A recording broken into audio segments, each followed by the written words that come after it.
Doctor Mohan Varghese, എല്ലാം ഇപ്പോൾ K സിയുടെ കൊടിക്കീഴിലോ കെ സിയുടെ കുടക്കീഴിലോ?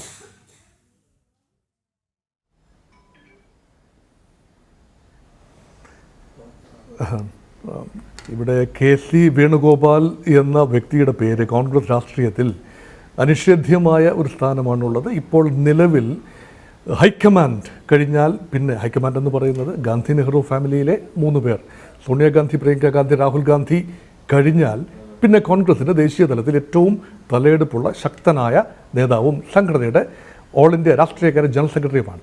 അപ്പോൾ സംഘടനാകാര്യ ചുമതലയുള്ള ജനറൽ സെക്രട്ടറി എന്ന് പറയുമ്പോൾ യഥാർത്ഥത്തിൽ അദ്ദേഹത്തിൻ്റെ അറിവോ സമ്മതമോ ഇല്ലാതെ ഒരു കാര്യം ഒരു സംസ്ഥാനത്തും നടക്കാനുള്ള സാധ്യതയില്ല. ഇനി കേരളത്തിലേക്ക് വരാം.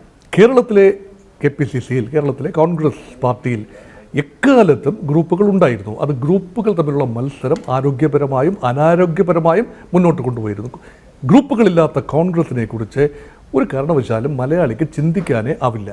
പക്ഷേ ഗ്രൂപ്പുകളുടെ പ്രസക്തി നഷ്ടപ്പെടുകയും ഏതാണ്ട് എല്ലാം കുഴഞ്ഞു മറിഞ്ഞൊരവസ്ഥയിൽ വരികയും ഒരു കോൺഗ്രസ് എന്ന പാർട്ടിയുടെ വികാരം മാത്രം മുന്നോട്ട് വരികയും ചെയ്ത ഒരു കാലഘട്ടമാണ് കഴിഞ്ഞ ഏതാനും 3-4 വർഷമെങ്കിലും.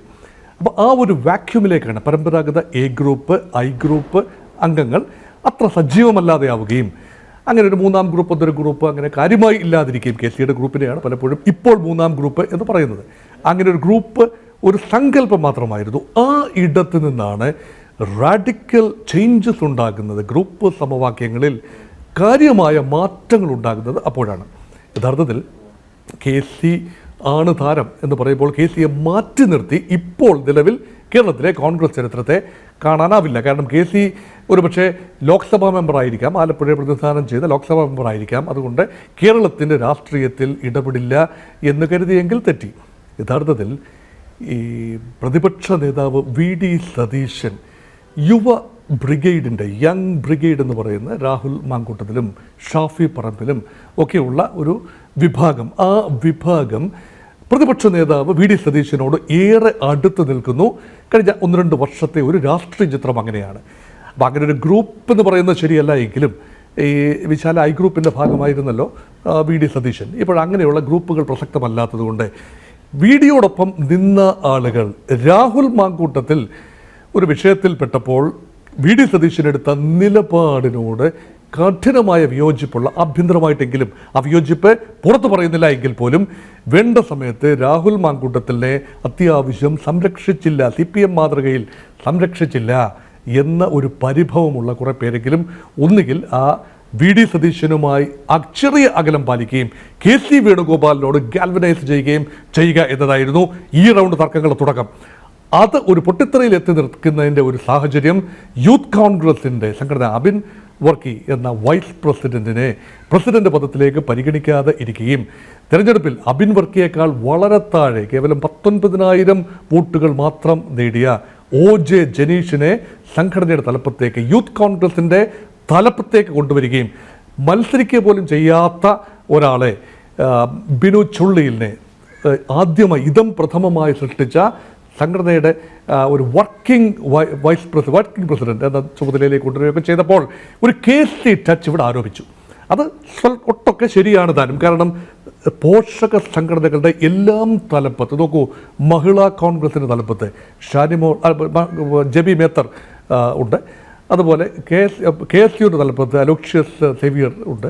ഇപ്പോൾ ഇതാ യൂത്ത് കോൺഗ്രസ് തലപ്പത്ത് OJ ജനീഷ്. ഇങ്ങനെയെല്ലാം വരുമ്പോൾ ഇവൻ KPCC പ്രസിഡന്റ് പോലും ഇപ്പോൾ ഗ്രൂപ്പുകൾക്ക് അതീതനായി ഒരുപക്ഷെ കെ സി വേണുഗോപാലിന് കൂടി പ്രിയങ്കരനാകുന്ന ഒരാളാണ്. അങ്ങനെ വരുമ്പോൾ സംഘടന പൂർണ്ണമായും, അറ്റ്ലീസ്റ്റ് നേതൃത്വം പൂർണ്ണമായി കെ സിയുടെ കൈകളിലേക്ക് വരുന്നു എന്ന ഒരു നറേറ്റീവാണ് ഇതിന് മാറി നിന്ന് നോക്കുന്ന ആളുകൾ കൊണ്ടുവരുന്നത്. ഇതൊരു നറേറ്റീവ് മാത്രമാണ്. യഥാർത്ഥത്തിൽ കെ സി ഒന്നും തുറന്നു പറഞ്ഞിട്ടില്ല. അതുമാത്രമല്ല AI ഗ്രൂപ്പുകൾ, ട്രഡീഷണലി അവശേഷിക്കുന്ന AI ഗ്രൂപ്പുകൾ, രമേശ് ചെന്നിത്തല നേതൃത്വം നൽകുന്ന I ഗ്രൂപ്പ്, ആ ഗ്രൂപ്പ് ഇപ്പോൾ പ്രസക്തമാണോ എന്ന് എനിക്കറിയില്ല. പക്ഷേ ആ ഗ്രൂപ്പ് ഇപ്പോൾ വീണ്ടും അബിൻ വർക്കിയെ തഴഞ്ഞതിൽ, അബിൻ വർക്കി I ഗ്രൂപ്പിൻ്റെ നോമിനിയായിരുന്നല്ലോ, രാഹുൽ മാങ്കൂട്ടത്തിൽ A ഗ്രൂപ്പിൻ്റെ നോമിനിയായി 2 ലക്ഷത്തിൽ പരം വോട്ടുകൾ പിടിച്ചപ്പോൾ അബിൻ വർക്കി തൊട്ടുപുറകിൽ 1,70,000 വോട്ടുകളുമായി സംഘടനാ തെരഞ്ഞെടുപ്പിൽ, യൂത്ത് കോൺഗ്രസിൻ്റെ സംഘടനാ തെരഞ്ഞെടുപ്പിൽ 2ാം സ്ഥാനത്തെത്തി. അപ്പോൾ ഈ 2 ഗ്രൂപ്പുകൾ തമ്മിലുള്ള മത്സരമാണ് പരമ്പരാഗതമായി നടന്നിട്ടുള്ളത്. അതെല്ലാം മാറി ഇപ്പോഴിതാ പുതിയൊരു ശാക്തിക സമവാക്യങ്ങൾ വരുന്നു. ആ സമവാക്യങ്ങളിൽ യങ് ബ്രിഗേഡ് വരുന്നു. ഷാഫി പറമ്പിൽ വളരെ പവർഫുള്ളായി വരികയാണ്. Rahul Mamkootathil maybe just out. പക്ഷേ അദ്ദേഹത്തിൻ്റെ പ്രഭാവം പൂർണ്ണമായി തള്ളിക്കളയാനുമാവില്ല. കൂടുതൽ പേരെ അവരെല്ലാം തന്നെ KCയോട് അടുത്ത് നിന്നാലേ പ്രയോജനമുള്ളൂ. ഇനിയുള്ള കാലങ്ങളിൽ അങ്ങനെയാണ്. അതുമാത്രമല്ല, കോൺഗ്രസ് പുനഃസംഘടന സംഭവിച്ചപ്പോഴും അതിലും ഒരു KC ടച്ച് കണ്ടവരുണ്ട്. ജംബോ കമ്മിറ്റികൾ 58 പേരുള്ള ജനറൽ സെക്രട്ടറിമാരുടെ പട്ടിക, ഏതാണ്ട് 13 പേരുള്ള വൈസ് പ്രസിഡന്റുമാരുടെ ജംബോ ലിസ്റ്റ്, അതിന് പുറമെ 4 വർക്കിംഗ് പ്രസിഡന്റുമാർ ഓൾറെഡി ഉണ്ട്. KPC പ്രസിഡന്റുണ്ട്. പിന്നെ ഈ രാഷ്ട്രീയകാര്യ സമിതി പോലും ഇപ്പോൾ ഏതാണ്ട് 33 അംഗങ്ങളുമായി പുനഃക്രമീകരിച്ചിരിക്കുന്നു.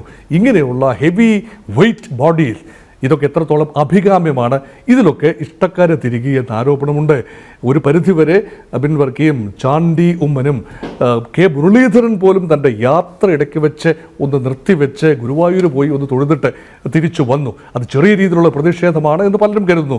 ഓർത്തഡോക്സ് സഭ ചെറിയ പ്രതിഷേധം രേഖപ്പെടുത്തിയതായി റിപ്പോർട്ടുകളുണ്ട്. അത് പ്രതിഷേധമാണോ അഭിപ്രായം പറഞ്ഞതാണോ എന്നറിയില്ല. കാരണം സഭയിലെ 2 പേരാണ് ചാണ്ടി ഉമ്മനും അബിൻ വർക്കിയും. ഈ 2 പേരും സാമാന്യം ഭംഗിയായി തഴയപ്പെട്ടു എന്നൊരു പ്രതീതിയാണ് പൊതുവെ ജനിക്കുന്നത്. അങ്ങനെ നിരവധി അനവധി സംഘർഷങ്ങളും പ്രതിസന്ധികളും ഒക്കെ ഇത്രയും ജംബോ കമ്മിറ്റി